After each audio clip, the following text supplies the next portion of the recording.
An employee of the Central Bank of Sri Lanka, Saman Kumara, was summoned to give evidence before the Presidential Commission of Inquiry today. Newsfirst.lk Farzan has been following this story for over a period of 60 days, and he has more on today's proceedings. Zulfiq? Thank you, Mahina. Well, the focus was on the evidence given by Saman Kumara, who was attached to the Employees Provident Fund. Now, at the start of the proceedings of his evidence, the Commission warned him that he must reveal the truth before the Commission, as he has taken oath before the Commission, and not speaking the truth would lead to dire consequences, which can be punishable under the Penal Code.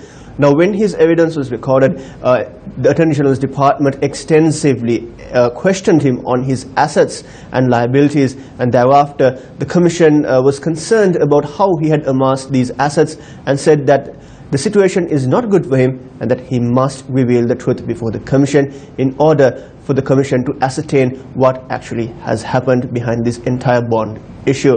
Now, he also made a statement before the Commission claiming that he is innocent and that there is a conspiracy that is behind him, and he has evidence to prove that during the time he was in the EPF that malpractices had taken place, and he can also give out names. The Commission informed him that all facts will be taken into consideration and that everything should be the truth that he reveals.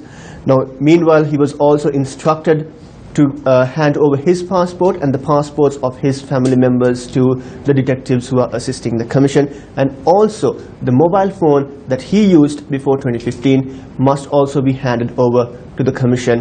That was the orders given by the justices in the Presidential Commission of Inquiry. Now, this morning, Richie Das from Pan Asia Banking Corporation, the Deputy General Manager of Treasuries, provided evidence, and his evidence led to the Commission to have a serious concern on Nimal Pereira, the former chairman of PABC, his involvement in the intermediary role performed by Pan Asia Banking Corporation.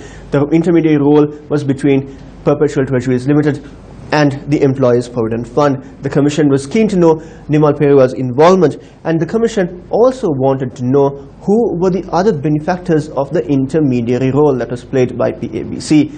The Commission instructed Deputy Solicitor General Milinda Gunathilaka to dig deeper into these transactions and find out who were the other parties that benefited from these transactions. Finally, Richie Das revealed before the Commission that Pan Asia Banking Corporation at times used money brokers for their bond transactions and trading.